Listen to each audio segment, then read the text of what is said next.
from our AT&T MLS studios in New York City. Welcome on into Match Day Central Club and Country Edition. Susannah Collins alongside what country? Matt Doyle. Oh God, Andrew Wiebe. No, I'm just gonna. Can we keep the lights dark? We'll just do this all in the dark. I just all I have to say right now is a big fat whelp. That's how I'm feeling. I was talking about all these like warm fuzzies that I was feeling after the match against Cuba and how it was starting to come back. Yeah, well, you know what? Throw that right out the window because this was a 1-0 loss to Canada. 2-0. 2-0 loss to Canada, who deserved the win. Let's be honest. Deserved 3 maybe. Taylor Twellman called this performance from the U.S. anemic. He called it flat-footed. He called it a whole lot of other things. But Doyle, there were 2 things that you said that you wanted to see or that you were expecting to see. One was a fast start from the United States, and one was Canada bunkering down. Neither happened. Of which happened. So John Herdman came out earlier this week, or last week, and he said, the U.S., Mexico gave them trouble by pressing them, by contesting every ball, by pushing high upfield. And I thought, well, first of all, he was right, but second of all, Canada's not going to do that. Canada almost never do that against decent teams, which begs the question, are the U.S. actually a decent team right now? And the answer is no, because Canada came out there and they pressed the U.S. all over the field. They did it at first out of a 4-4-2 diamond, and then it ended up being a 4-2-2-2 once Mark-Anthony Kaye came off. They won every 50-50. They just won everything in central midfield. They won, and they immediately hit the channels with David and Davies, and it caused the U.S. problems from the start. There was some of this as well, just unnecessary turnovers from the U.S. But the story of this game was one team being prepared and pragmatic and completely up for it, and the other looking like they were trying to go through a training exercise. Which is shocking and frustrating and maddening, because what have the previous 15 games of this year been? What has the process been? We've been asked to be patient, that will happen, that there's meticulousness, the build, the system is difficult to understand, it's slow going, we'll get there.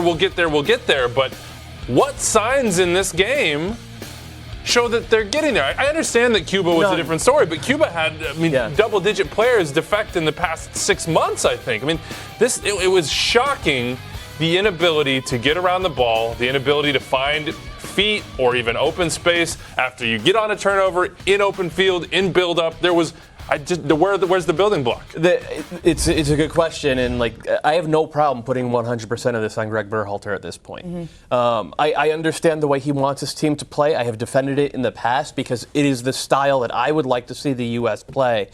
But I think in terms of spending so much time trying to institute this possessional play, the positional play rather, where A, then B, then B, then C, one after the other, the U.S. have become mechanical in the first part. And second of all, that's been at the detriment of the U.S.'s defensive ability. Mm-hmm. If you watched this game, the U.S. really, they won one dangerous 50-50 in midfield all night, and that immediately turned into a challenge. We still don't, we're a year into it, we don't have the ability to win the ball in central midfield. If you don't have that ability, then you are not going to win games on the international level. Now, Tyler Adams gets healthy, Paxton Pomykal continues to develop.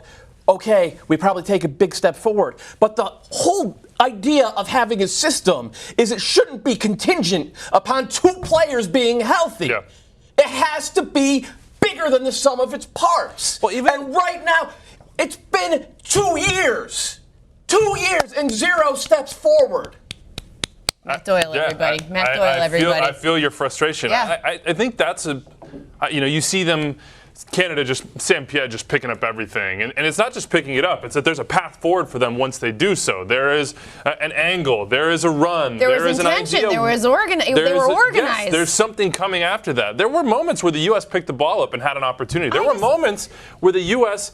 had the ball in a dangerous position, whether it was built up to the right side or they created a turnover in midfield, and there should have been an opportunity, but there's players looking up and there's nothing. Or there's Christian Pulisic looking up and there's 5 red jerseys in front of him and Josh Sargent 20 yards behind him. There was no cohesion, there was no execution, there was no intensity. This was a big game, and we said it was a bigger game for Canada, and it absolutely was, and they proved it, and they showed it, and this is a massive win for their program, and they should be extremely proud of it. They look lost. The U.S. looked lost. Yeah, the U.S. showed none of the urgency and an opportunity to prove something. I asked you, what was the best win of the year so far for the U.S.? It might be Ecuador. It might be Costa Rica earlier in the year. It might be a lot of different games that are flawed in a lot of different ways and that aren't actually complete performances, let alone in this game, even a 15-minute stretch. It is incredibly, it's disheartening and frustrating after watching them feel like they were playing with intention and some fire against Cuba, and then to come out a few days later and to have a truly flat, uninspired performance against an opponent that they should be toe-to-toe with. They should beat Canada. Canada scores their first goal. Canada scores their first goal against the United States since 2007, I think they said. I mean, they had not scored against this team. And it's just, it's since really, 85. really disappointing. 85. Let's talk about the team let's talk about Canada, man. Let's pivot to Canada because I can't we said dwell on this. We said it in the pregame show that this was a much bigger match for them in terms of importance. And Doyle, you said, you're expecting them to bunker down. They didn't. They came out and they were moving forward, and they looked really, really quite organized and good. So I have to give it up for them. Alphonso Davies was the best player on that pitch, hands down, by far. Yeah, he was amazing, and he looked the part of a guy who would go to Bayern Munich for 15 million or 20 million, whatever it was last year. Constantly dangerous. Jonathan David didn't have a great game. If he had, it could have been way worse than 2-0. But to me, it all started with Sam Piette and Liam Fraser, of all people. Liam Fraser, who was a backup for Toronto FC and often doesn't even make the 18. Those guys dominating it.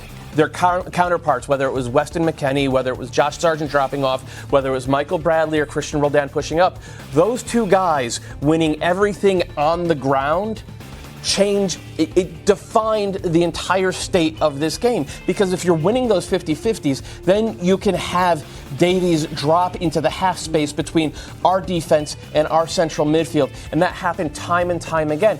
Every chance Canada generated came off of winning the ball in central midfield.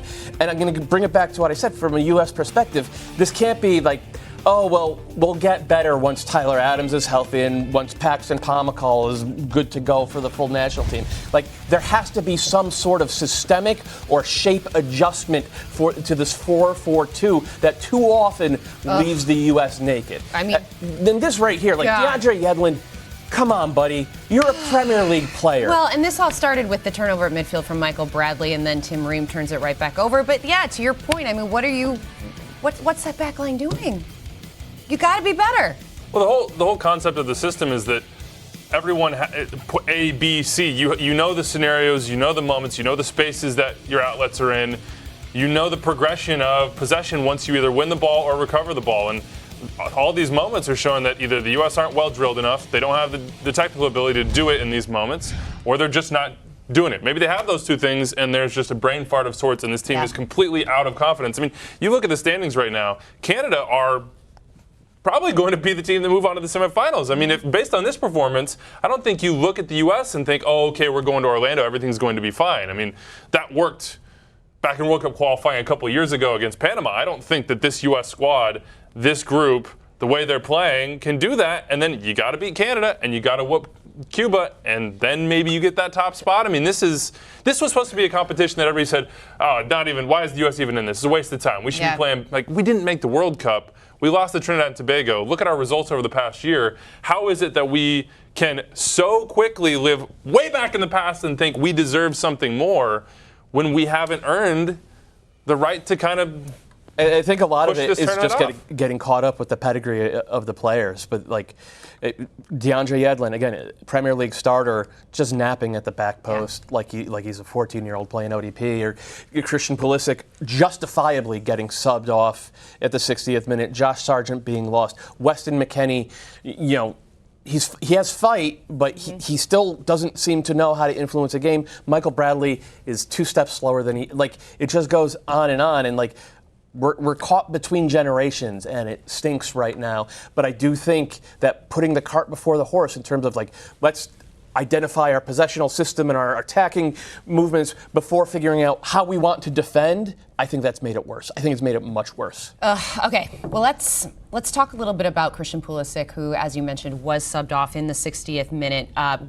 He only completed 11 passes on this game. This is the fewest that he has completed while wearing a U.S. jersey. I mean, Richie Laryea was all over him in the midfield. It was just turnover after turnover. And when Berhalter took him out, I mean, you saw his body language on the bench. He looked emotional. He looked dejected. I mean, how worried should we be about a performance like this? Is just this a one-off? Is this a cause for concern?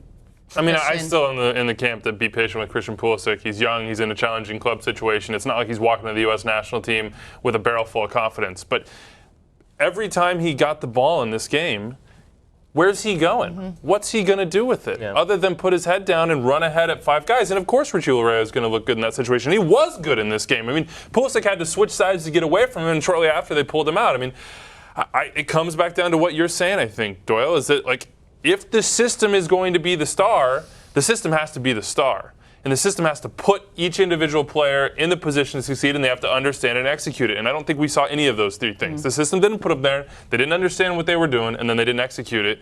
And then Christian Pulisic, in a game like this, where he's not impacting the game, you have to make a decision. I think Greg Berhalter did, and I can't fault him for making that decision in that moment.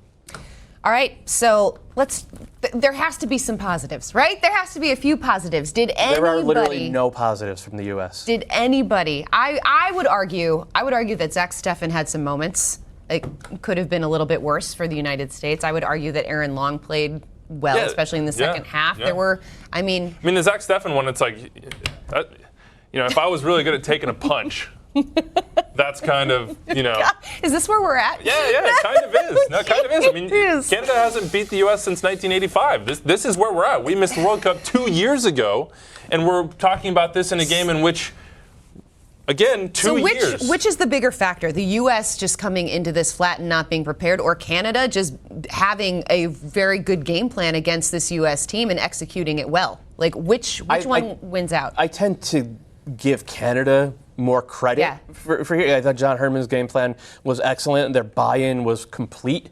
Their execution was really, really good until the final third. They had 2 goals. They could have had 4 or 5. But you take that any day of the week. It was just, they did a wonderful job of punishing the weaknesses that have been apparent in the U.S. shape for a while now. And that, combined with the U.S. being flat and kind of lost, you end up with this. But we've gone on this rant about the U.S., but this was also about Canada playing very, very well. I have to give them credit. I think for me, I was just more surprised at how flat the U.S. came out. I was too. I have to admit, especially after the game against Cuba and after they bounced back, I thought, pretty well against Uruguay after getting stomped by Mexico last month. And this is it's a rivalry game now. If it wasn't before this game, it certainly is now. You would have think they would have shown a little bit more pride and a little bit more buy-in, but they didn't. They really did not. I thought it would be contagious because we knew what it was going to be for Canada. I mean, John Herdman, he signaled what this game was going to be. The players did too. The challenges they were putting in. Lucas Cavallini was a one-man rivalry machine out there, getting in people's faces, late tackles.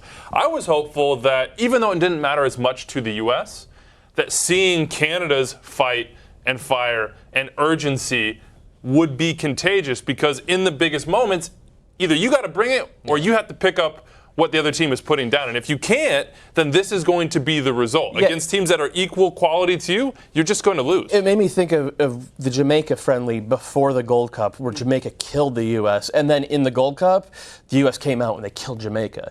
And so I thought that, knowing that, seeing how the U.S. reacted to that with Jamaica playing that hard, they did exactly what you just said, Wiebe. They came out and they said, okay, we're going to punch you right in the face. Canada did that tonight, and the U.S. had no response. It's bizarre. It's really, really dispiriting for U.S. fans, and it's been 2 years of being really, really dispirited. I don't think there is a silver lining here. I'm as frustrated as I've been in a long, long time. If you guys had been watching this match with with all of us. Doyle was sitting behind me, and I just kept hearing these like guttural sort of groans like coming from your chair. I don't like it. I don't like it when players can't win the freaking ball in central midfield. If you can't win this ball, I know it. If you can't win the ball in central midfield and get out into transition, you cannot win soccer games in the modern game. You can't. You can't. And the U.S. showed it tonight, and Canada showed the opposite. Yep. And again, congratulations to them. He's not wrong. He's not wrong, everybody. Okay, let's talk a bit about what this means for Canada. As we mentioned, this was a big result for them. But here are the standings. 9. And look at that. +9. Look at that. So the U.S. has to win their remaining 2 games. Of course, the next one is against Canada in Orlando. Then it's Cuba and the Cayman Islands. If they do that, and their goal differential is above Canada, they will finish atop the group. And of course, the place atop the group gets you into the semifinals, which then you could win the CONCACAF Nations League. If you don't do that, the second place team still qualifies for the Gold Cup. Canada are in the Gold Cup. Canada have bigger things to play for. They are trying to get into the Hex. They are 5 points back as of the last FIFA rankings behind El Salvador. I have to imagine that steady climb will continue for them. And what if, and they should believe they can do this, they go to Orlando. I know they've been awful on the road in the past. Look, I know this. They have some really, really terrible results. But what if they go to Orlando and win this?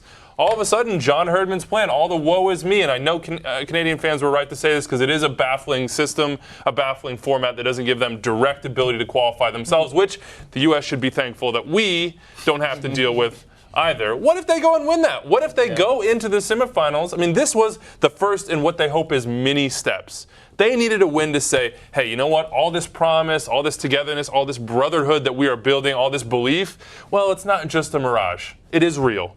And it has to feel real for them right now. And it should feel real. Yeah. And now they should believe that they can go in and make another statement in Orlando. And if they do, I hope I'm not on this show. Okay. So I don't want to talk about it. I feel like that would be a good chance for you to sing "Oh Canada." Yeah, right. The pipes will work it. I'll get it going. Love that anthem. It wasn't all good news for Canada, however, with Mark-Anthony Kaye going down. Bummer. Early in the first half, he pulled up with a hammy, and you just hate to see it. You especially considering where his club team is at, LAFC, in the playoffs, and the implications that could have for the Audi 2019 MLS Cup playoffs. Your heart kind of breaks for him, and you saw it in his face. You saw how much pain he was in, and he called the training staff over immediately, and that's never a good thing. It's never a good sign. So what does this mean for Canada, for LAFC moving forward? You have a month until that game in Orlando, so that's for Canada. You have 9 days, I think it is, until the conference semi for LAFC. October 24th. And based on what we know about hamstring injuries, we don't want to speculate here, but we leave 9 minutes in, you pull up in that manner. It would be seemingly impossible for him to play in that game for LAFC. And as good as Carlos Vela has been, and Diego Rossi, and Atuesta, and Zimmerman, and Segura, and on down the line, Mark-Anthony Kaye may be, and we talked about setting a tone competitively, he might be the guy who sets that tone competitively for LAFC. And we saw what happened last year when he went out the ankle injury. It's heartbreaking because he is one of those guys that you love to root for him. Yeah. It's such a great story from where he came from, the setbacks he had professionally, to then get a foothold under Bob Bradley, now a foothold with Canada. And in this big moment, you think about Miles Robinson in that same moment. At least I did. I thought, oh, God, not another one, not him and Miles. It really is heartbreaking. It's awful. Your heart goes out to the kid. I just realized this, too. I think there was somebody that had a worse night tonight than Matt Doyle, and that was Bob Bradley watching this one. His son, and then Mark-Anthony Kaye speaking of guttural going down. When yes, you see that one. exactly. Yeah. Frustration, I'm sure. Awful. I mean, it definitely opens up the Western Conference playoffs as Mark-Anthony Kaye can't go. Lee Wynn's a fine player, but he's a different kind of presence, and it just makes LAFC so much more vulnerable. Can they still win? I mean, they still can. But it's going to have to be 4-3. They're going to have to go out there and outscore teams, and I know that's their MO anyway. But Mark-Anthony Kaye is a big part of their success. They got to hope that this was just a momentary twinge and he can come back ASAP. Okay, so these two teams will meet up again. USA will play Canada November 15th. That game is in Orlando, as Wiebe said. And USA will play Cuba November 19th. That game in Cuba. What do we hope to see from the United States in the build-up to this? Having come off these two matches, where are we at? How are we feeling? Desire. Yeah. I mean, I know that this has been it's been all about the system and all about what Greg Berhalter is building and patience and the pieces coming together and players slowly picking it up and becoming cohesive. But if there's not some semblance of desire within that, the fans aren't going to identify with this team. The team is not going to get results, and we're going to stay in this sort of nether region purgatory that we've been in since Kuva and honestly far before that. It's just going to kind of continue on in a gray area that nobody wants to be in. And look, we've got another year, basically, until World Cup qualifying. But this last year, if this is the end result of the process of 15 games, doesn't give you a ton of confidence in what it will be 11 months from now. I hope there's desire and urgency, not just from the players, but from Greg Berhalter as well. Zero progress. And so you're right. Emotionally, you want to see desire. You want to see them play tough. You want to see them get back to those definable U.S. traits that Taylor Twellman and Ian Dark were talking about on the broadcast. Obviously, we all want to see different personnel as well. We're hoping that Tyler Adams is back. We're hoping, maybe Dwayne Holmes gets healthy and gets a look in central midfield as well. There are stuff like that. I want to see, if Greg Berhalter's still the coach, I want to see him change the defensive shape. Mm-hmm. I am sick of this 4-4-2 or 4-2-2-2 mid-block because they don't seem to know how to press out of it. They don't seem to know how to stop the ball from getting in between the lines out of it, and that forces the whole team to scramble. And that forces the whole team to play on the back foot. And if the team's playing on the back foot, then it doesn't matter how pretty the possession game is in theory, because it's not going to work. You're just going to be hoofing it long and hoping that you can win a second ball, and then the cycle repeats itself. He's got to show me that he can adjust the shape defensively, because at this point we're just spinning our wheels. Not wrong. I'll keep yelling if you want. No. Listen, I'm here for it. I'm here for Doyle going on a rant all day, any day. Well, at least make us buy you a drink or something. Something brown. Well, this is gin. I was going to say, what's in that mug? Give me some of that. Guys, there is some good news because the Audi 2019 MLS Cup playoffs are just around the corner. Oh, that is good news. Yes, you guys, I'm ready for it. It's kicking off October 19th. We have Atlanta hosting New England. That game starts at 1 p.m. Eastern, but you can join us right here for our pregame show at 12:30 p.m. Eastern, Match Day Central, exclusively on Twitter. Oh, really? You don't want, I know, look at that. Didn't know Exclusive. I just found that out, too. Wow. I know. Pretty fancy. Where are you going? Where are you going to be for these games? So I am going to be in Seattle. Wow. And then going to Minnesota for that matchup against the Galaxy, and then heading to LA for LA. Time zone to time zone. Guys. Just hopping between West and Central. She's a road warrior. Yes, sir. I'll be here drinking gin. Exactly. Good for you know what? Good and for single you, Doyle. elimination. So exactly. It's going to be none good. of this first leg. It's going to be good. We'll Guys, see. Enjoy the playoffs. We will see you very soon. Thanks for watching. Have a great night.